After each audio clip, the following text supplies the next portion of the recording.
አሁን ደግሞ የመስፍንን ጉዳይ እዚህ ቪዲዮ ላይ ከተከታተልን በኋላ ለራሷ ለትህትና ለህይወቷ ስጋት አለንና በጣም ፈርተናል። ቤተሰቡን አንድ ባንድ በሞት እየተነጠቀን እንደሆነ ነው ያየነ። ቆይ ከታችሁ ውጪ ነው መስፍን ልጆችና ትዳር ያለው? እኛ በጣም ተንደላቀው ከሚኖሩ ሰዎች መካከል አንዱ ነበር እና ቤተሰቦቻችንን በጣም በጥሩ ሁኔታ ነበር ያሳደጉት። መስፍን አግኝታ ከተመለሰች በኋላ ህይወቷ ካለፈ የሆነ ምክንያት ሊኖረው ይችላል። መስፍን ማን ነው የሚለውን ነገር ወደኋላ ሄደን ስንመረምር ነው እንግዲህ ያገኘ ነው እና ከእሷ ካረፈች በኋላ የምርመራ ውጤቶቹ እንደሚያሳዩ የሆኑ ጥርጣሬና ፍንጭ ያሳዩናል እና ከመስፍን ጋር ደግሞ በእርግጠኝነት የሚያገናኛት ነገር እንዳለ እርግጠኛ መሆን ችለናል። ድርጅቶቹን እያስተዳደረች የነበረችው እሷ ስለነበረች ከመስፍን ጋር ትገናኛለች። አሁን በሚዲያ ስሙን ብጠራው አስፈላጊ አይደለም እንጂ ብዙ ሰዎች ያውቁታል። ከዚህ ምድር በህይወት ስታልፍ ለቅሶ ላይ አለመገኘት ማለት አለመቅበር ማለት በጣም ከባድ ነው። ባል አድርጋ አብራ እየኖረች ስለሆነ ንብረቶች ማሸሽ፣ ያሉትን ንብረቶች በሱ ስም ማድረግ ጣሽ በኋላ ከመስፍን ጋር በምን አይነት ሁኔታ እንደተገናኘች እንኳን በማናቀው ሁኔታ በኋላ ላይ እህታችን ካረፈች በኋላ ይሄ ሀሳብ እሷ ማምጣት ስትጀምር በአጎቶቻችን በሌሎች ዘመዶቻችን አስመከርናት። ስናስመክራት እሺ ነው የምትለው። የትህትና መጥፋት እኛን አስጨንቆን ነበረ። በዛ መሀል ነው እንግዲህ የእህታችን መሞት የተከሰተው። አንደኛ የተደበቀችው ሆን ብላ ፈልጋ ነው ብለን ነው እያሰብን ያለ ነው። እንዴት ነበር ልታውቁ የቻላችሁት ያንን ነገር? የትስ ነው የሚኖሩት እነዛ ሰዎች? እናንተ ሚዲያ ላይ ስለ መስፍን የሚነገረውን ነገር አይተን የመጣ ነው። የመስፍንን ባለቤትና የመስፍንን ልጆች ማግኘት ፈልጋለሁ።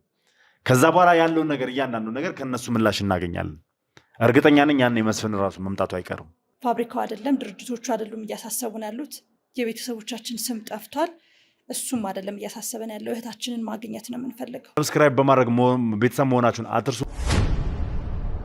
ሰላም የተወደዳችሁና የተከበራችሁ ውድ ቤተሰቦች እንደምን አላችሁ? እንደምን ቆያችሁ? እንደምን ከረማችሁልኝ? በያላችሁበት ሰላም እግዚአብሔር ከእናንተ ጋር ይሁን እያልኩ እንግዲህ እነሆ ዛሬም ፕሮግራም ጀምሬያለሁ ማለት ነው። እንግዲህ በቀደም እንደተመለከትነው ያገኘነው መረጃ በጣም ጠቃሚ ነበረ። ስለ መስፍን ደስ የሚል መረጃ አግኝተን ነበረ።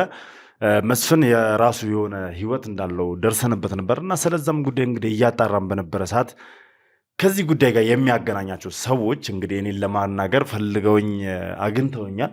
እኔም ደግሞ ያው ምንድን ነው የሚያገናኛቸው የሚለውን ነገር ያው መጀመሪያ ትክክል ነው አይደለም ወይ ደግሞ እነዚህ ሰዎች ንጹህ ናቸው አይደሉም የሚለውን ነገር ካጣራው በኋላ እንግዲህ ስቱዲዮ ድረስ እንዲመጡልኝ አድርጋለሁ ማለት ነው። እነዚህ ሰዎች ስለ መስፍን ብዙ ነገር ያውቃሉ። በዛኑ መጠን ደግሞ የደረሰባቸውም በጣም አሳዛኝ ነገር አለ። ያንን ታሪካቸውንና ከመስፍን ጋር ምን እንደሚያገናኛቸው ስለ መስፍን ምን እንደሚያውቁ እንግዲህ ሊያጋሩን እዚህ ድረስ ተገኝተዋል። እስከ ፕሮግራማችን ፍጻሜ ድረስ አብራችሁን እንድትሆኑ እየጋበዝኳችሁ፣ አዲስ ሆናችሁ ካላችሁ ሰብስክራይብ እያደረጋችሁ እንዲሁም ሀሳብ አስተያየታችሁን ኮሜንት ላይ እየጻፋችሁልኝ ቪዲዮን ደግሞ ላይክ እና ሼር እያደረጋችሁ ለብዙ ሰው እንዲዳረስ አድርጉልኝ። እንግዲህ እስከዛሬ ይህንን ኬዝ ከጀመርን ጀምሮ ስለ መስፍን በጣም ብዙ ተጠቂዎች ወደኛ ይመጣሉ። ብዙ ሰዎች ቅሬታቸውን ያቀርባሉ። እኛ ግን ያው የተወሰኑትን መርጠን ነው ቪዲዮ ወደ እናንተ እያደረስን ያለ ነው።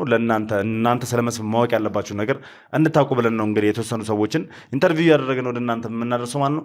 ከዛ ባሻገር ግን በጣም በርካታ ሰዎች ናቸው ልክ እንደነሱ እንግዲህ እየተጎዱ ወይ ደግሞ የተጎዱ ሰዎች ወደኛ የሚመጡ ያሉት ማለት ነው።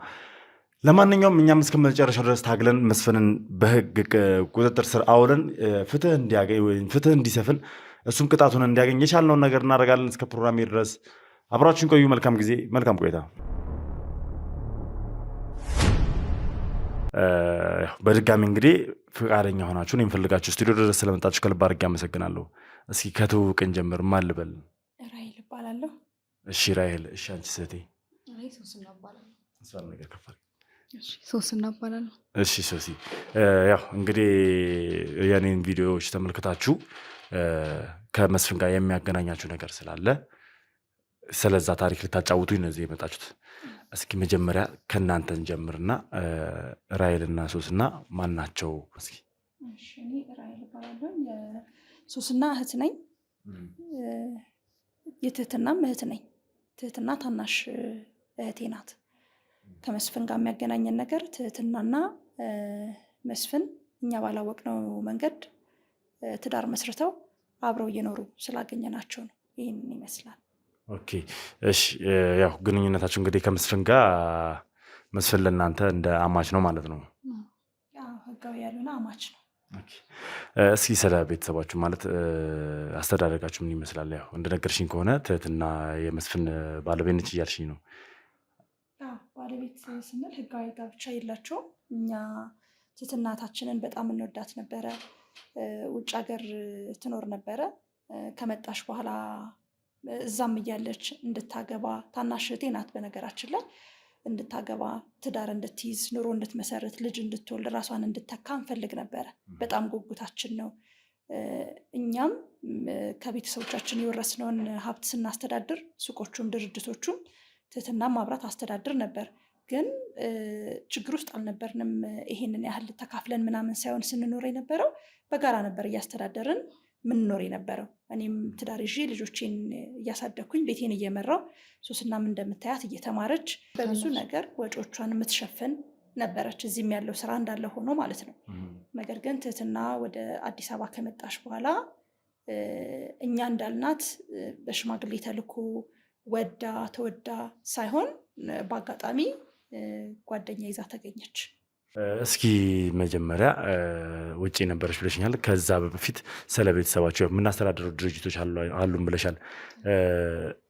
እንዴት ነበር? እስኪ ማለት አስተዳደጋችሁ ምን ይመስላል? ባህሪዋ እሷ ከልጅነቷ ጀምሮ የነበረው ምን ይመስላል? ከዛ ባሻገር ስለ ቤተሰቦቻችሁ የምታጫወቱ። እኛ በጣም ተንደላቀው ከሚኖሩ ሰዎች መካከል አንዱ ነበር እና ቤተሰቦቻችንን በጣም በጥሩ ሁኔታ ነበር ያሳደጉን እና ትህትናም እንደዛ ነበረች። በቃ በጥሩ ቤተሰብ ነበር ያደግነው። ቤተሰቦቻችሁ ምን ነበር ማለት? ያው እንግዲህ ብዙ ሀብትና ድርጅቶች እንዳሏችሁ ተናግራችኋል። ምን ዘርፍ ላይ ነበር የሚሰሩት? በህይወት እንደሌሉ ነግራሽኛል። ያው ውርሳቸውን ወርሰናል ብለሽኛል አይደል? እንዴት ነበር እስኪ አሟሟታቸው የነበረው ነገር? ንግድ ላይ ነበር የሚተዳደሩ የነበሩት። በንግድም በተለያዩ ስራ ዘርፍ ላይ ነበሩ። ፋብሪካም ነበራቸው፣ ይነግዱም ነበረ። በዛ ነበር ሲተዳደሩ የነበሩት። አባታችንም ብዙ ትልልቅ ስራዎችን የሰራ የተቸገሩ ሰዎችን የረዳ አሁን በሚዲያ ስሙን ብጠራው አስፈላጊ አይደለም እንጂ ብዙ ሰዎች ያውቁታል፣ ይታወቅ ነበረ እና ብዙዎችን ይረዳ የነበረ ብዙዎችን ቀጥሮ ያሰራ የነበረ ለብዙ ሰዎች እንጀራ የከፈተ ሰው ነው አባታችን ማለት እና ሱሲ ቅድም እንደነገረችህ እኛም በጥሩ ትምህርት ቤት ተምረን ራሳችንን ችለን ያደግን እና ለሰዎች የምንተርፍ ነበርን። በእንደዚህ አይነት ሁኔታ ላይ የምንሆን አልነበርንም። ከራሳችን ተርፎ ብዙዎችን የምንረዳ የነበርን። ትህትናም እንደዛው መልከ መልካም ቆንጆ ሴት የተማረች የነበረች ናት እህታችን። ባህሪዋ ምን ይመስል ነበር? ማለት ከመስፍን ጋር ከመተዋወቋ በፊት እንዴት መስፍንን ልታገኘው ቻለች? እና ውጭ ምን እንደነበረች ነግራችሁኛል። እና ውጭ የነበረችው በምን ምክንያት ነው? እንዳልኩ ቤተሰቦቻችን በጥሩ አስተዳደግን ያሳደጉን ብያለሁ። 4 ነበርን። ከ4ታችን አንድ እህታችን አርፋለች። ትህትና ደግሞ በጣም ጎበዝ መልከ መልካም ከመልኳም በተጨማሪ አይምሯ ራሱ ብሩህ የነበረ ልጅ ናትና ቤተሰቦቻችን ወደ ውጭ ሄዳ እንድትማር እድል አመቻችተውላት ውጭ ሄደችው ለትምህርት ነበረ። ተምራ ከመጣሽ በኋላ እንግዲህ የሆነው ነገር ይሄ ነው። እኛ እዛም እያለች የተሻለ እድል አግኝታ ከትምህርቱ በተጨማሪ ትዳር ይዛ ትኖራለች የሚል ሀሳብ ነበረን። ያው ሴት ስትሆን የምትጓጓው ነገር ይህንን ነው እንግዲህ ራስን መተካት፣ ትዳር መያዝ፣ የተሻለ ነገር ማድረግ ነበረ ስናስብ የነበረው እና ከመጣሽ በኋላ ከመስፍን ጋር በምን አይነት ሁኔታ እንደተገናኘች እንኳን በማናቀው ሁኔታ ራሷን ይሄ ሽማግሌ ተልኮ ምናምን ሳይሆን እንዲሁ በቃ ያለ አግባብ ነው ጓደኝነት የመሰረተችው እና የደረስንባት ማለት ነው። ማለት ይሄ ሁላ ነገር ሲሆን ቤተሰቦቻችሁ በህይወት ነበሩ ወይስ ቤተሰቦቻችሁ ካለፉ በኋላ ነው? ቤተሰቦቻችን ካለፉ በኋላ ነው ይሄው ነው።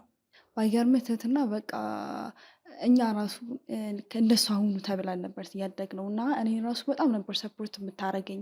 በጣም ብሩህ የሆነ ጭንቅላት የነበራት ልጅ ናት እና በቃ በጣም ምንም ለሷ እኔ ራሱ ቃል ያጥረኛል። ስለሷ ራሱ ማውራት አልችልም። ተምራ ከመጣሽ በኋላ ራሱ ሁሉንም የነበሩት ድርጅቶች ውስጥ ነበረች ኮንትሮል ስታደርግ የነበረው ከዛ ከውጭ ከመጣሽ በኋላ ማለት ነው። ይሄ ነበር። እስኪ ስለ ቤተሰቦቻችሁ አሟሟት ምናልባት እስኪ ብታጫወችኝ። ማለት እንዴት ነበር ያለፉት? ተፈጥሯዊ በሆነ መንገድ ነው ያለፉት። ያው አባታችንም አዛውንት ሆኖ ነው በእድሜያቸው ነው። ከዛን ያው አንድ እህትም እንዳለፈች ነግረሽኝ ነበር አይደለ? የእሷ አሟሟት ምን ይመስል ነበረ? እሷ በቅርብ ጊዜ ነው ያረፈችው። ምክንያቱ ማለት ታማ ነው ወይስ እንዴት ነበር? የእህታችን አሟሟት ድንገተኛ ነበረ። ከትህትና መጥፋት ህይወቷ እንደዚህ ምስቅልቅል ከማለቱ በተጨማሪ የእህታችን አሟሟት ድንገተኛ ከመሆኑን ባሻገር ትህትናን የምታግዛት እኛንም እንደምታግዘን ሶሲ እንደነገረች ትህትና ድርጅቶችን በሙሉ ይዛ ስታስተዳደር ይሄ የሀብት ክፍፍል፣ የንብረት ክፍፍል፣ የገንዘብ ክፍፍል የሚባል ነገር አልነበረም። በጋራ ነበረ የምንተዳደርበት የነበረው እና እችኛዋም ሟቺቷም ትህትናን ታግዛት ነበረ እና የእሷ መጥፋት የትህትና መጥፋት እኛን አስጨንቆን ነበረ። በዛ መሀል ነው እንግዲህ የእህታችን መሞት የተከሰተው እና ድንገተኛ ስለነበረ በጣም ደንግጠናል። ማለት ድንገተኛው ትንሽ ግራ ስላጋባኝ ነው። ምክንያቱም ለማረጋገጥ ወይ ደግሞ ምክንያቷን ለማወቅ ማለት ምክንያቱን የመሞቷን ምክንያት ለማወቅ አልሞከራችሁም? በሕክምና ምናምን ነገር ሞክረናል፣ ግን ይህ ሁሉንም ነገር ያወቅነው እሷ ካረፈች በኋላ ነው። ምክንያቱም በድንገተኛ ነገር አላመማትም፣ ምንም የሆነችው ነገር የለም። ማታ ስቀን ተደስተን ሁላችንም ከተኛ በኋላ ነው ያ ነገር የተፈጠረው። ከእሷ ካረፈች በኋላ የምርመራ ውጤቶቹ እንደሚያሳዩ የሆኑ ጥርጣሬና ፍንጭ ያሳዩናል እና ከመስፍን ጋር ደግሞ በእርግጠኝነት የሚያገናኛት ነገር እንዳለ እርግጠኛ መሆን ችለናል አሁን ላይ። ስለዚህ ሞቷ ከመስፍን ጋር የተገናኘ ነው? አዎ እንደዛ ብለን እናስባለን። እንዳልኩ እቺ ልጅ አልታመመችም ስትሞት። ሶሲም እንደነገረች ማታ ላይ አብረን ተጫውተን እንደ ቤተሰብ አብረን በልተን ጠጥተን ይኸውልህ እኔ አሁን ትዳር አለኝ ልጆች አሉኝ አይደለ? ግን እኔ ለብቻዬ አይደለሁኝም። በቃ ቤተሰቡ አንድ ላይ ነው የሚኖረው የሚተዳደረው። አስቤዛ ሲደረግ አንድ ላይ ነው። ተጫውተን ስቀን በልተን ጠጥተን ነው እንግዲህ የዛለትም ያረፈች ዕለት አስታውሳለሁኝ ማታ ላይ ተጫውተን ምን ብለን ነው የተለያየ ነው። እና አሁን ከሞተች በኋላ ትህትና ስትጠፋ ድርጅቶቹን እያስተዳደረች የነበረችው እሷ ስለነበረች ከመስፍን ጋር ትገናኛለች እና የዛለት ጠዋትም ከመስፍን ጋር ተገናኝታ ነበረ እና ሞሮፎ ጥርጣሬያችን ወደ መስፍን የመጣበት ትልቁ ምክንያት ይሄ ነው። እስኪ ማለት ትህትና ከመስፍን ጋር ነው ልትተዋወቅ የቻለችው? እንዴት ነው ልታገኘ የቻለችው? የእውነት እንዴት እንዳገኘችው በጣም ግልጽ ያልሆነልን ነገር እሱ ነው። ከውጭ ከተመለሰች በኋላ ትምህርቷን ጨርሳ እኛ ይኸውልህ ጓደኛ ይዛ ትዳር ይዛ ምናምን ብለን ነበር የምናስበው የነበረው። አካሄድ አለ አይደለም፣ ለትዳር የሚሆን አካሄድ አለ አይደል? እንደዛ ነበር ስናስብ የነበረው። ግን በተቃራኒው ነው የሆነው። ምንድን ነው የሆነው? እኛ ጓደኛ ካለሽ አሳውቂን፣ እንዳረሽ፣ ሰርግ እንብላ፣ የእናትና አባቶቻችንም መንፈሳቸው ይደሰት ብለን ስንጠይቅ ከዚህ ልጅ ጋር ግንኙነት ጀመረች። ወደድኩት አለች። ሰርግ ምናምን ብለን ጠየቅን። አይ እኔ ሰርግ አላደርግም፣ ካለ ሰርግ ነው ማገባው፣ ከእሱ ጋር መኖር ብቻ ነው የምፈልገው ብላ አለች። ከዛ አጎቶቻችንም አክስቶቻችንም መጡ፣ መከሩ፣ ጠየቋት። አልፈልግም አለች እና በሀሳቧ ስትጸና በቃ ትዳር መያዟን ስለሆነ ስንፈልግ የነበረው እሺ ብለን ተስማማን። አብረው መኖር ጀመሩ። ያላቸው ግንኙነት ይሄ ነው። አብረው መኖር ከጀመሩ በኋላ ደግሞ ምንድን ነው ያመጣችው ነገር? እሱን እንደ ባል አድርጋ አብራ እየኖረች ስለሆነ ንብረቶች ማሸሽ፣ ያሉትን ንብረቶች በሱ ስም ማድረግ፣ ማዞር። በቃ ትልቁ ጸብ የተጀመረው እዛ ጋር ነው። ማለት እናንተ ሳትፈቅዱ እናንተ ሳትፈርሙ እንዴት ነው ንብረቶቹ በሱ ስም እንዲሆኑ የሚችሉት? ቅድም እንዳልኩ እሷ ከውጭ ተምራ እንደመምጣቷም ሁሉንም ነገር ማኔጅ የምታደርግ የነበረችው እሷ ነበረች። ያው እና እኛም ደግሞ በመሀላችን በሁላችን በኛ በእህትማማቾቹ መካከል እንደዚህ የውርስ ጥያቄ የሚባል ነገር አናነሳም። ሁሉንም ነገር እሷ ነበረች እና ያም ነው ሁሉም ነገር ወደ እሱ እንደሄድ የማሸሹ ነገር የነበረው በዚህ ምክንያት ነው። ስለዚህ ያው እናንተ ሁላችሁም የውርስ ጥያቄ ማንሳችሁ ስለማታውቁ በሀብት ክፍፍልም ስላላረጋችሁ ሙሉ በሙሉ በእሷ ስም ነበር የነበረው ማለት ነው። እንደዛ ነበር። ከዛን እሷ ከራሱ አልፎ ወደ እሱ ስም አዞረች ነው። ታዲያ ይህን ነገር ልታናግሯት ምናምን ነገር ስትሉ ምን አለች? ምን ምላሽ ሰጠቻችሁ? ልናናግራትም ስንሞክር እሷ የመረጠችው ከኛ መሻሹን ነው። ስልክ ስንደውል አታነሳ ምናምን፣ ከኛ ለመሸሽ ነው የመረጠችው እሷ። ለማግኘት አድራሻዋን ምናምን አላወቃችሁም? ለማግኘት አልሞከራችሁም? የተጋቡ ሰሞን እቺ እህቴ ከማረፏ በፊት ሁሉም ነገር ግልጽ ስለነበረ እህታችንም ስለምትረዳት ስለነበረ ስራው ላይ ምንም ችግር አልነበረም። ምንም በቃ እኛም የምንጠራጠረው ነገር የለም። እሱም እንደ ባል ነው ኑሮን እየመራ ያለው። ምንም ነገር አልነበረም። በኋላ ላይ እህታችን ካረፈች በኋላ ይሄ ሀሳብ እሷ ማምጣት ስትጀምር በአጎቶቻችን በሌሎች ዘመዶቻችን አስመከርናት። ስናስመክራት እሺ ነው የምትለው። እሺ ትላለች፣ ግን ተመልሳ ወደዚህኛው ሀሳብ እሱ ይጫናታል መሰለኝ። ወደ እሱኛው ሀሳብ ትመጣና አዞራለሁ ትላለች ማለት ነው። ከዛ በኋላ ነው እንግዲህ ጉዳዩ እንደዚህ በጣም እንትን ብሎ ለይቶ የወጣው። እህታችን ካረፈች በኋላ ነው ለይቶ የወጣው። ከዛ እሷም ሸሸችን ማለት ነው።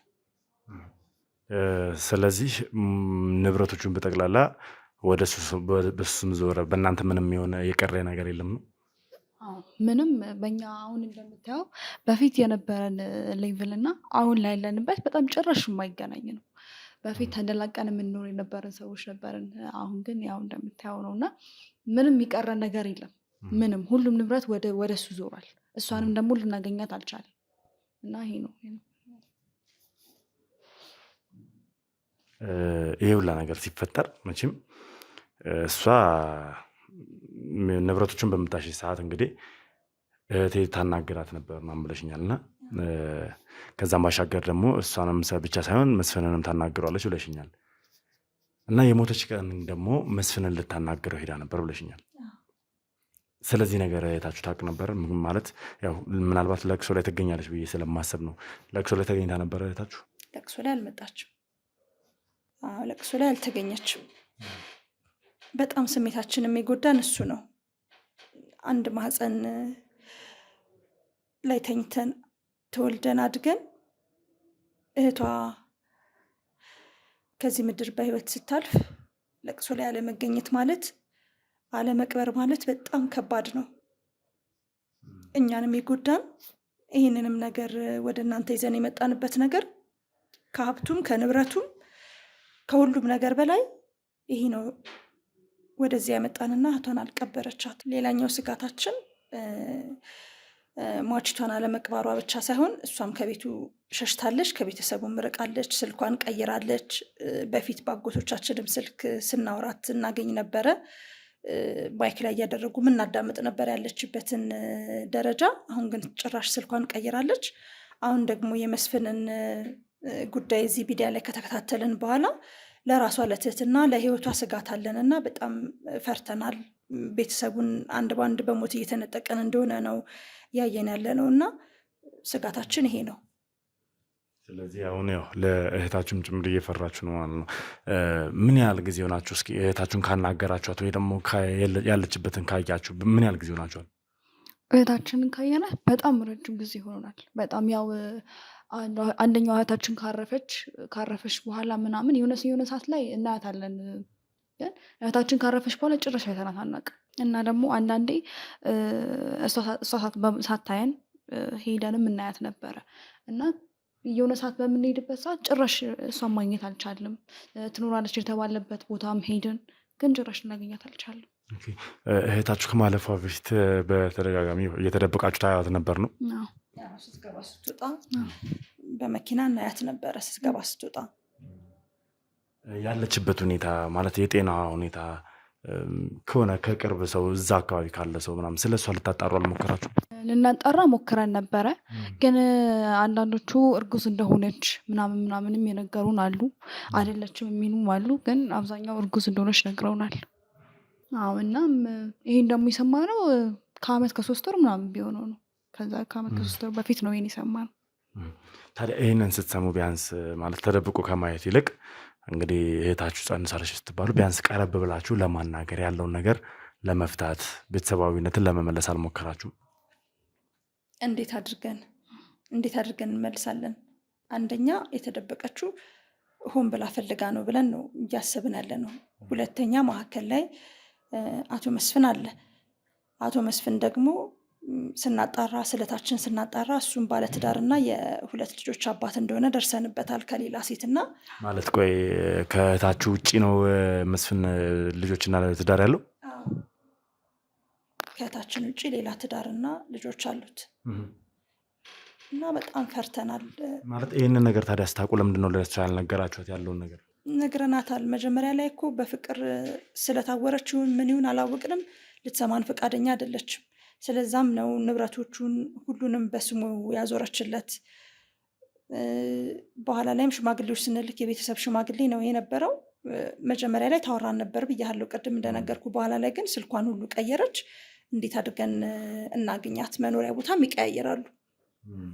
እናም ደግሞ እሷን ልናገኛት በምንሄድበት ሰዓት እሱ ጭራሽ እንድናገኛት አይፈልግም ወይ ደግሞ የለችም ምናምን የሚባልና እኛም ላይ በጣም ዛቻ ማስፈራሪያ በጣም ያደርስብናል እና እህታችን እንዴት ብለን እናገኛታለን? ዛቻ ማስፈራሪያ ማለት ለምንድን ነው የምትመጡት? እሷ የራሷን ህይወት ጀምራለች አይደለ እንዴ? ለምን ምናምን የሚሉ ጥያቄዎችን እሱ ያነሳብናል። ሽማግሌዎች ድጋሚ ያሉበት ለመላክ ሙከራ አድርገን ነበረ፣ ግን በሌሎች ሰዎች በልጆች ሁሉ ነው የሚያስፈራራው። እኔን እንኳን እኔ እንግዲህ ትህትና ታላቅ ነኝ፣ የሰፋ እድሜ ልዩነት እንኳን ባይኖረንም እኔ የተሻለ ነገር አውቃለሁኝ ከሷ እና የማስፈራራት ነገር አለ እና ለዚችም ለሱስናም ራሱ ስጋት አለኝ። ወታ ትገባለች ወይ ብዬ የማስበው ነገር አለና እየፈራን ያለ ነው።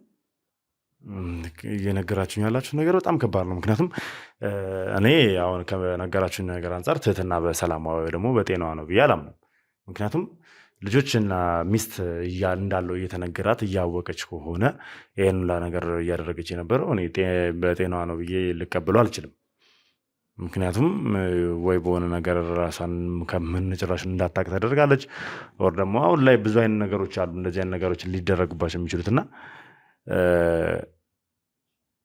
እኔ እንዴት ብዬ እንደምገልጸው አላውቅም። ምክንያቱም አሁን ከነጭራሹን ነው በቃ አድራሻዋንም ምኗንም የት እንደምትኖርም ልታወቁ ማችሉት ምንም መረጃ የለንም። ነፍሰ ጡር እንደነበረች ነግረሃለች። ከአንድ ዓመት ከ3 ወር በፊት ትውለድ አትውለድ፣ በሰላም ትገላገል አትገላገል ምንም የምናውቀው ነገር የለም። እንደው የድሮ የእናንተኑ ድርጅቶች ነው የሚያስተዳድሩት አይደለ? እዛ ቦታ ላይ ሄዳችሁ ለማግኘት እዛ ቦታ ላይ ሄዳችሁ ስለሷ ለማጣራት አልሞከራችሁም? ሞክረናል፣ ግን ሁሉንም የኛ የነበሩትን ንብረቶች እንዳለ ወደ እሱ ነው ሙሉ ለሙሉ ትራንስፈር የሆነው። ስለዚህ እዛ ቦታ ላይ የምናገኘው እሱም ብቻ ነው፣ ልናገኘው የሚቻለው እሱም ብቻ ነው። እሷን የማግኘት እድል ጭራሽ የለንም። እዛ ብንሄድም እሷን አናገኛትም። የእሱ ቀጥሮ የሚያሰራቸውን ሰዎች ምናምን ነው የምናገኘው እና እኛ እዛ በድርጅቷ የቀጠርናቸው ሰራተኞች አሉ እና ጭራሽ እነሱ አሁን የሉም። እሱ የራሱን የሆነ እንዳለ የነባር ሰራተኞችን አውጥቶ አዳዲስ ሰራተኞች በራሱ ሰራተኞች ነው የተካው ነው።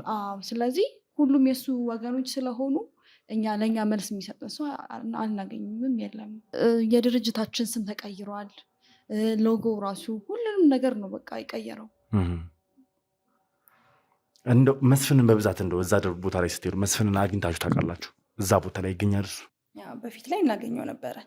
ያው እንደ ማንኛውም ድርጅት አስተዳዳሪ አሁን ወጥተዋል ለሻይ ይባላል ወይም እንደዚህ የሆነ ነገር እናገኘው ነበረ፣ ግን ጠብቀን ከዚህ ግን ከ1 ዓመት ከ3 ወር ከ4 ወር በፊት እንደነገረችን ነው ሶሲ የድርጅቱም ስም ተቀየረ፣ ሎጎ ተቀየረ፣ ሰራተኛ ከጥበቃ እስከ ጽዳት ውስጥ ላይ እስከ አስተዳዳሪ ሁሉም ነገር ነው የተቀየረው እና ብንሄድም ለማስገባት ፈቃደኛ አይደሉም። እነማን ናችሁ፣ ከየት ናችሁ፣ ወዴት ናችሁ፣ አናቃችሁም ይሉናል። እሱም ብዙ ጊዜ ወደ ውጭ ወጣል መሰለኝ፣ አይተነው አናቅም። ስለዚህ እዛ ቦታ ላይ ያለም ነው። ከዛ ጊዜ በኋላ ይህ ሁላ ነገር ሲሆን የእናቴ አባቶቻችሁን ንብረት ስታጡ እህታችሁ ያው ንብረቶችን በጠቅላላ ስታሸሽ እናንተ የሚገባችሁ ነገር አለ። የእናቴ አባቶቻችሁ እርስ ነውና ለምንድን ነው ጉዳዩን ወደ ህግ ያልወሰዳችሁት? ወደ ህግ ያልወሰድንበት ምክንያት እኛ ይህን ጥያቄ ስናቀርብ አክስቶቻችን አጎቶቻችን ፈቃደኛ አይደሉም። ምክንያቱም እንዴት ነው ከእህታችሁ ጋር እንደዚህ ልትካሰሱ የሚችሉት ምናምን የሚለው ሀሳብ ስላለ እኛም የእነሱን ምክር ወደኋላ ላለማስቀረት ወደ ህግ እስከሆነ ነፍሰር ነው ማለት። በእርግጥ ከቤተሰብ ጋር ከእህት ጋር ምናምን መካሰስ ሊከብድ ይችላል። ነገር ግን እዚህ ጋር ይህ ሰውዬ እኮ ሙሉ ንብረቱን በስሙ ካዞረ በኋላ እህታችሁን አውጥቶ መጣል ይችላል አይደል እንዴ? ስለዚህ በሰዓቱ ወደ ህግ ብትወስዱት የተሻለ ነገር ነበር የሚሆነው መቼም ብዬ ነው የማስበው። ልክ ነህ። ያመለጠን እድል እሱ ነው። ወደ ህግ መሄድ ነበረብን፣ ግን ያው እንዳለች ነው ሶሲ እንዳለች ወትውተን ነበረ አጎቶቻችንን እና በሽማግሌ የተጀመረ በሽማግሌ ማለቅ አለበት ብለው ነው አዘናግተውን ለዚህ የዳረገን። አንድ ቤት መኖርህ የአንድ አባት የአንድ እናት ልጅ መሆን ደግሞ ሌላኛው የሚያሸንፍህ ነገር ነው። እንደነገርኩ ነው። ታናሽ እህቴ ናት፣ ለእሷ ታላቋ ናት። አንድ ቤት አድገህ ከአንድ እናት ከአንድ አባት ተወልደህ ነገሮችን ሁሉ ይዘህ ወደ ፍርድ ቤት መሄዱ ጥሩ አግባብ አይደለም ብለን አስበን ከዛሬ ነገ ትመለሳለች የሚል ተስፋ ለመቁረጥ ውስጥ ነበርን። ለዛም ነው ወደ ህግ ያልሄድ ነው። እሷ ከዛሬ ነገ ወነታው ላይ ደርሳ ወይ ደግሞ ወደ ማንነቷ ትመልሳለች ብላችሁ ነበር የምጠብቁት? ሁሉም ነገር ይታያታል፣ ልብ ትገዛለች የሚለው ሀሳብም ስለነበረን ያው ቅድም እንዳለ ነው በጣም ብሩህ ጭንቅላት ያላት ልጅ ነች እና እንዴት ይህን ነገር ማስተዋል አቃታት እያለን ሁሌ የራሱ በጣም ግራ የሚገባ ነገር ነው እና ወደዚህ ነገር ትመለሳለች፣ ወደኛ ትመለሳለች፣ ሁሉም ነገር ግልጽ ይሆንላታል ብለን እንትን ብለን ነበር። ግን ያው ፈጣሪ አልፈቀደም። እስኪ ስለ መስፍን ሚስትን እና ልጆች እንዳሉት አውቀን ነበር ብላችኋል አይደለ? እንዴት ነበር ልታውቁ የቻላችሁት ያንን ነገር? የትስ ነው የሚኖሩት እነዛ ሰዎች? አድራሻቸው ምናምን አውቃችኋል? ያወቅነው በአጋጣሚ ነው። ያው የእህታችን ጉዳይ አሳሳቢ ደረጃ ላይ ሲደርስ እስኪ መስፍን ማን ነው የሚለውን ነገር ወደኋላ ሄደን ስንመረምር ነው እንግዲህ ያገኘ ነው እና 2 ልጆቹም ሚስቱንም አይተናት ነበረ። አሁን ላይ ከ1 ዓመት ከምናምን በፊት ቤቱን ሽጧል ተባለ። ያሉበት ቦታ ላይ ሚስቱም ልጆቹም የሉም፣ አሽትቷቸዋል ማለት ነው፣ ሸሽተዋል። ማለት እናንተ የመስፍንን ልጆችና ባለቤት አግኝታችኋቸዋል? ከዚህ በፊት በአካል አይታችኋቸዋል ማለት ነው? አይተናቸዋል፣ ግን እንነግራታለን ብለን ነበረ ወስነን ስንሄድ ቤት ሽጠው ለቀዋል ተባለ። እንነግራታለን ባልንበት ሰዓት በቃ ሁሉም ነገር የመጣ ይምጣ፣ እኛም ላይ የደረሰው ይድረስና እህታችን ትገኝ የሚለው ነገር ስለነበረ ሁሉም ነገር ሄደን ለሷ ልንነግራት ባሰብንበት ሰዓት ቤቱን ሸጠው መውጣታችሁን ማለት መጀመሪያ ኖርማል እንደዚህ ዝም ብላችሁ ሄዳችሁ አይታችኋቸዋል። ከዛ በኋላ ግን እህታችሁ ከጠፋች በኋላ ነው ሁሉን ነገር ለመናገር የፈለጋችሁ ለባለቤቱ እና በቦታው ላይ ስትደርሱ ያው አልነበረችም። ቤቱም በሌላ ሰው ገዝቶታል። እሱ ሸጦ እንደወጣ ነው የሰማነው እኛ። ያው ስለ መስፍን እንደዚህ ተዘናጋ ነው ወደ የቤተሰቡንም ነገር ቶሎ ለማጣራት ያልቻልንበት ትልቁ ምክንያት እሷ ወደድኩት አብሬው እኖራለሁ ሰርግ አልፈልግም ስትል ማን ነው ይሄ ሰው ምናምን ብለን እኮ ጠይቀናል። ስንጠይቅ ያለችን ነገር ምንድነው ስራ ይሰራል፣ አቅም አለው፣ ሀብት አለው ብላ ነግራናለች። እና በዛን ሰዓት እኛ ምንም በቃ ለሀብት ብሎ አልቀረባትም፣ እሷ ለገንዘቧ ብሎ አልቀረባትም ብለን የተዘናጋንበት ምክንያት እንደነገርኩ ይሄ ነው። በቃ ሌላ ነገር የለውም። ሀብቶች ንብረቶች ስለነበሩት ማለት ነው። ደግሞም ሲመጣም ቤት መኪና እየቀያየረ ነበር አለ የሚመጣ መኪናውን እየቀያየረ ነው። እናም ደግሞ ስታየውም አንዳንድ ሰውን አይተህ ጥሩ ስብዕና ያለው ሰው የሚመስል ሰው አለና እንደዛ አይነት ነገር ስለነበረው እኛ ምን እሱ ልንጠረጠርበት የሚችል አልነበር ነው። ልንጠረጥረውም አንችልም በዛ ሰዓት አይደለም። እንደዛ ነበር። እንደው እስኪ በአጠቃላይ ከእህታችሁ ጋር ከተዋወቅም ምን ያህል ጊዜ ሆነ? መስፍንን እናንተ ካወቃችሁት ምን ያህል ዓመት ሆናችሁ? 4 ዓመት ይሆነዋል። በትንሹ ልጅ እድሜ አይደለም ባቢ ከተወለደ በሱ እድሜ ነው። በቃ 4 ዓመት ምናምን ይሆነዋል። በዚህ በአጭር ጊዜ ውስጥ ነው እንግዲህ እንዲሆነው። በዚህ 4 ዓመት ውስጥ እንግዲህ እናንተን የቤተሰቦቻችሁን ንብረት አታችሁ ይህን ሁላ ጊዜ እንግዲህ ዝም ብላችሁ ተቀምጣችኋል ማለት እንዴት ነው ታዲያ? አሁን ላይ እንዴት አልፋችሁ ወደኛ ልትመጡ ቻላችሁ? ይህን ሁላ ጊዜ ጠብቃችሁ ይህ ሁላ ጊዜ ዝም ብላችሁ አሁን ላይ እንዴት ወደኛ ልትመጡ ቻላችሁ? ያው እናንተ ሚዲያ ላይ ስለ መስፍን የሚነገረውን ነገር አይተን የመጣ ነው። እህታችን ከነገ ዛሬ ትመጣለች፣ ትመለሳለች፣ ይቅርታ ትጠይቃለች ቤተሰቡን ብለን አስበን የተወረሰውም የዞሮም ንብረት እሷ ከተመለሰች ይመለሳል፣ ይስተካከላል፣ ለጊዜያዊ ችግር ነው ብለን ነው እንግዲህ። የሚሰራ ሰው ብዙ ነገር እጥረት ያጋጥማል አይደለም። ብዙ ስራ የሚሰሩ ሰዎች የተበደሩ ነው የሚሰሩት። እንግዲህ በቃ መበደር አልፈለጉም፣ በእኛ ንብረት ተጠቅመው ችግራቸውን አሳልፈው ይመለሳሉ ብለን አስበን እሷ ከተመለሰች ገንዘቡም ይመለሳል፣ ንብረቱም ይመለሳል ብለን ተዘናጋን። አሁን ግን እናንተ ሚዲያ ላይ ይህንን ነገር ስናይ የእሱን ጉዳይ የእሱን አካሄድ የእህታችን ሀቅ መውጣት አለበት ብለን መፍትሄ እናገኛለን ብለን የመጣ ነው። እንግዲህ ውድ ቤተሰቦች በጣም ይቅርታ ጠይቃለሁ። ምክንያቱም ይህንን ኢንተርቪው እየሰራው ባለሁበት ሰዓት እንግዲህ መብራት ሊጠፋ ችሏል ማለት ነው። እስኪ ባለው ብርሃን የቀረንን ጊዜ እንቀጥላለን ማለት ነው። እሺ እንቀጥል ከቆምንበት። እንዳልኩ ነው ትመልሳለች እህታችን። የቤተሰቡ ፍቅር ይስባታል። ያጠፋችሁ ነገር ካለም ትጸጸታለች ብለን አስበን ነው። የተማረ ሰው አገናዝቦ ይመልሳል የሚል ሀሳብ ይዘን ነበረ። እሱም ቢሆን በስሙ ያዞራቸውን ንብረቶች ወይ ተጸጽቶ ይመልሳል ወይ ደግሞ በጋራ እየሰሩ ቤተሰቡም እንዲተዳደር ሌላ ሀብት እንዲኖረን ያደርጋሉ ብለን አስበን ነበረ። አልሆነም። ጭራሽ እህታችንን እንዳጣኋት ነው የሚሰማኝ። ሞታ አልቀበርናትም እንጂ እንዳጣኋት ነው የተሰማኝ ያለው። የሚነግርህ ነገር አለ አይደለ? ስሜትህ እንደዚህ አይነት ስሜት ነው የሚሰማኝ። ከዛ እናንተ ሚዲያ ላይ ይህንን ነገር ስናይ ስለ መስፍን የእኛም እህት እውነት ይውጣ ብለን መተናል። እና ደግሞ እኔም በበኩሌ የእሷ ቅርብ ይሆናሉ ብዬ የማስባቸው ጓደኞቿ ጋር ሄጄ የመፈለግ ነገር ነበረኝ። ግን ማንም ስለሷ አድራሻ ሊነግረኝም አልቻለም፣ ፍቃደኛም አይደሉም እና ላገኛትም አልቻለም። ከበፊት ጓደኞቿ ማለት ነው። ማለት ፍቃደኛ አይደሉም ነው ወይስ ያለችበትን የሚያውቁት ነገር የለም ይመስለኛል። እሱ የማስፈራራት ነገር አለ እነሱም ላይ ማስፈራራቱ ምናምን ነገር ስላለ አንዳንዶቹ ያናቅም ይሉኛል፣ ስደውል አያነሱም ምናምን። እሷ ሃይስኩል ጨርሳ ውጭ ሀገር በሄደችበት ሰዓት ክፍተት ተፈጥሯል ከጓደኞቿ ጋር። ከዛ ከውጭ ሀገር ደግሞ ከመጣች በኋላ ንብረት ማስተዳደሩ ላይ እና ይሄ የማይረባ የትዳር ህይወት ውስጥ ገባች። ሰርግ ምንም ስላላደረገች በአብዛኞቹ ተቀይሟታል። ለዛ ነው ጓደኞቿ እንጂ የተለየ ነገር ሆኖ አይደለም። እኔ እንደዛ ነው ማስበው። የቀረው ይቅር፣ ሀብት ንብረቱ ቀርቶ እህታችንን ባገኘን። አሁን እንደው አለን ብለን የምናስበው ነገር የለንም። እንዳለች ኑሯችን ከላይ ወደታች ሆኗል። የቀረንን እንደራሱ ጨምረንለት እህታችንን በመለሰልን። አሁን ብሩ አይደለም የሚያሳስበን፣ ፋብሪካው አይደለም፣ ድርጅቶቹ አይደሉም እያሳሰቡን ያሉት፣ የቤተሰቦቻችን ስም ጠፍቷል። እሱም አይደለም እያሳሰበን ያለው፣ እህታችንን ማግኘት ነው የምንፈልገው። ስለዚህ ያው እናንተ አሁንም ቢሆን አመጣጣችሁ ዋና እህታችሁ እንድትገኝላችሁ ነው እንጂ ስለ ሀብት ስለ ንብረታችሁ አይደለም ማለት ነው። ሀብት ንብረት እኮ እኛ ስንኖር ነው አይደል?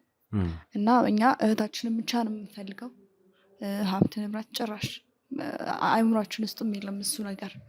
እኛ የምንፈልገው እህታችንን ብቻ ነው። እህታችን የት እንዳለች የሚያውቅ ሰው ካለ እንዲነግረን ነው የምንፈልገው። የደረሰባችሁ ነገር በጣም ያሳዝናል። የሁላ ጊዜ ቤተሰቦቻችሁን ካጣችሁ፣ የቤተሰቦቻችሁን ንብረት አጣችሁ፣ እህታችሁን አጣችሁ። በዛም ላይ ደግሞ ያው ሁለተኛዋንም እህታችሁን እንግዲህ በሞት መንጠቃችሁ በጣም ያሳዝናል። ይሄ ነገር ያው ትንሽ ምርመራ ሊካሄድበት የሚገባ ጉዳይ ነው። ምክንያቱም የእህታችሁ አሟሟት እንግዲህ ያው ግራ የሚያጋባ ነው። ምክንያቱም ያልተረጋገጠ ነገር ነው። እቺ ልጅ ተጫውታ አብራቸው ቆይታ ድንገት መስፍንን አግኝታ ከተመለሰች በኋላ ህይወቷ ካለፈ የሆነ ምክንያት ሊኖረው ይችላል። ይሄን ነገር ደግሞ ወደኋላ ተመልሰን እኛ እያንዳንዱ ነገር ስለነሱ ቤተሰብ ያለውን ነገር ማጣራት ያለብንን ነገር የምናጣራ ይሆናል ማለት ነው።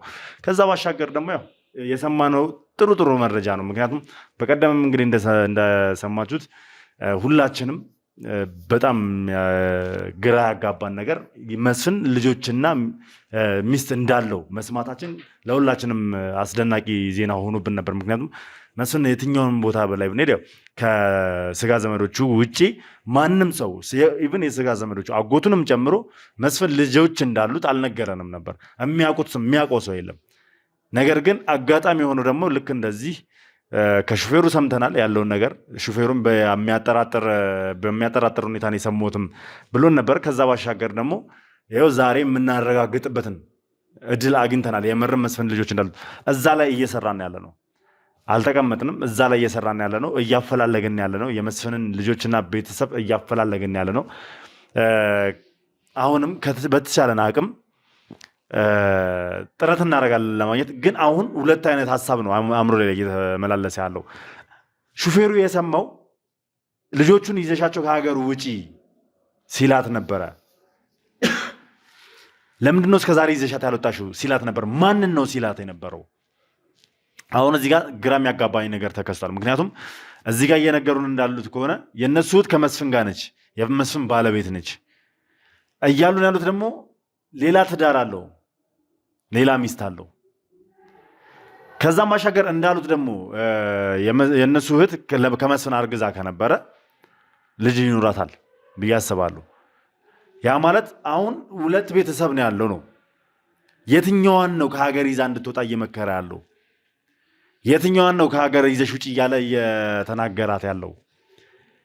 ያ ነገር ትንሽ ወደ ሁለት መንገድ እየወሰደኝ ያለው። ለማንኛውም የቻልኩትን ነገር አድርጌ ማግኘት ያለብኝን ሰው ማግኘት አለብኝ ማለት ነው። ጊዜም መፍጀት አልፈልግም። ቀናቶችን መውሰድ አልፈልግም። በተቻለኝ አቅም የመስፍንን ልጆች ነው ማግኘት የምፈልገው። ቀድሜ የመስፍንን ባለቤትና የመስፍንን ልጆች ማግኘት እፈልጋለሁ። ከዛ በኋላ ያለውን ነገር እያንዳንዱ ነገር ከነሱ ምላሽ እናገኛለን። እርግጠኛ ነኝ ያን የመስፍን ራሱ መምጣቱ አይቀርም። መስፍን እንዳበቃልህ አውቃል። ሹፌርህን በስልክ ስታወራ ሰምተዋል። ያንም ፊት ላይ የነበረውን ድንጋጤ በደንብ ታውቃለህ፣ የኔ ወንድሞች አንተ ላይ በደረሱበት ሰዓት። ስለዚህ ከዚህ በኋላ ሌላ ሰው በአንተ ምክንያት ሌላ ሰው ባይጎዳ፣ ሌላ ሰው ባይሰቃይ፣ ሌላ ሰው ባታንገላታ የተሻለ ነው። ኢቭን ለወለድካቸው ልጆች እንኳን የምርም አንተ የሆነነትም ትክክለኛ ልጆች ካሉ ለወለድካቸው ልጆች እንኳን ስትል በቃ ራስን አሳልፈ ስጥ። በአንተ ዳፋ ልጆች አይቀጡ፣ አይሰቃዩ፣ አይንገላቱ። ለምን እስከ ሀገር ይወጣሉ? ለምን ይሰቃያሉ? ለምን ይንገላታሉ? አንተ በሰራው ስህተት ራስን አሳልፈ ስጥ። ልጆች በሰላም ይኑሩ። ማንም አይነካቸውም፣ ማንም ምንም አያረጋቸው። ምክንያቱም እነሱ ወንጀል እስካልሰሩ ድረስ ምንም ሊሆኑ አይችሉም፣ ያንተ ተባባሪ እስካልሆኑ ድረስ። ነገር ግን ተባባሪ አድርጋቸው ከሆነ ግን እነሱም ቅጣታቸው ሊወስዱ ነው። ስለዚህ ጊዜ አንፍች፣ ጊዜን አትፍች። በከንቱ ራስን አታሰቃይ። ከቦታ ቦታ እየተደበቅ እንዳይጥ እየተሽቆለቆለክ ራስንም አታሰቃይ። በቃ ራስን አሳልፈ ስጥ። ከዛ ባሻገር ይህንን ቪዲዮ የምትመለከችው ከሆነ ትህትና እህቶችሽ እየፈለጉሽ ነው። አሁንም የንብረት ጉዳይ አይደለም እያሳሰባቸው ያለው። አንቺ ከሆንሽ ማለት ነው ልጆቹን ይዘሽ እንድሸሽ እየነገረሽ ያለው አንቺ ከሆንሽ ነይ ወደ እህቶችሽ ተመለሺ። አንቺ ምናልባት ሳታውቂ ብዙ ነገር ውስጥ ከቶች ሊሆን ይችላል ይህ ሰውዬ። ስለዚህ ያለውን ነገር አፍረጥረሽ ንገር ይለኛ። ከእህቶችሽ ታረቂ፣ ወደ እህቶችሽ ተመለሺ። ንብረቶቹን አይደለም የሚፈልጉት እህትነታቸውን ነው እየፈለጉ ያሉት። ስለዚህ ይህንን ማለት እፈልጋለሁ። እንግዲህ እኛም በተቻለን አቅም የተቻለኝን ነገር አድርጌ እህታችሁን ለማግኘት የተቻለኝን ነገር አድርጋለሁ ማለት ነው። ከዛ በኋላ ያለውን ነገር አብረን የምናየው ይሆናል። የምደርስበትን ጉዳይ እየደወልኩ አሳውቃችኋለሁ ለሁለታችሁ ማለት ነው። መታችሁ ሀሳባችሁን ስለገለጻችሁልኝ፣ ቤተሰባችሁ ላይ የደረሰውን የቤተሰባችሁን ገመና ሚስጥራችሁን በጠቅላላ ስላካፈላችሁኝ ከልብ አድርጌ አመሰግናለሁ። እንግዲህ ውድ ቤተሰቦቼ እናንተም አብራችሁን ስለቆያችሁና እስከዚህ ሰዓት ድረስ ታግሳችሁ ይህንን ታሪክ ስለሰማችሁ ይህንን የመስፍንን ጉድ የማያልቅ ጉድ ሁልጊዜም እንደተከታተላችሁ ነው። ሁልጊዜ ስለሱ አዳዲስ ነገር እንደመጡ ነውና ይህን ሁላ ነገር እንግዲህ አብራችሁን ቆይታችሁ ስለሰማችሁኝ አብራችሁን ስለሆናችሁ ስለተከታተላችሁኝ ከልብ አድርጌ አመሰግናለሁ። በያላችሁበት ሰላም እግዚአብሔር ከእናንተ ጋር እንዲሆን እየተመኘው አዲሱ ናችሁ ካላችሁ ሰብስክራይብ አድርጉ ፕሊዝ። ይሄ ቻናል ቆሟል፣ ሰብስክራይብ እየተደረገ አይደለም። ሰብስክራይብ በማድረግ ቤተሰብ መሆናችሁን አትርሱ። እንዲሁም ደግሞ የደውሏን ምልክት በመጫንና በማብራት ቪዲዮ በለቀኩ ቁጥር ኖቲፊኬሽን ወደ እናንተ ቶሎ ይደርሳል ማለት ነው። ከዛ ባሻገር ቪዲዮ ላይክ እና ሼር እያደረጋችሁ ለብዙ ሰው አዳርሱልኝ፣ ብዙ ሰው ሊማርበት ይገባል ማለት ነው። ሀሳብ አስተያየታችሁን ደግሞ ኮሜንት ላይ ጻፉልኝ። በያላችሁበት ሰላም እግዚአብሔር ከእናንተ ጋር ይሁን። እወዳችኋለሁ። አብሬያቸው የቆየሁት ሉል ነበርኩኝ። ሰናይ ጊዜ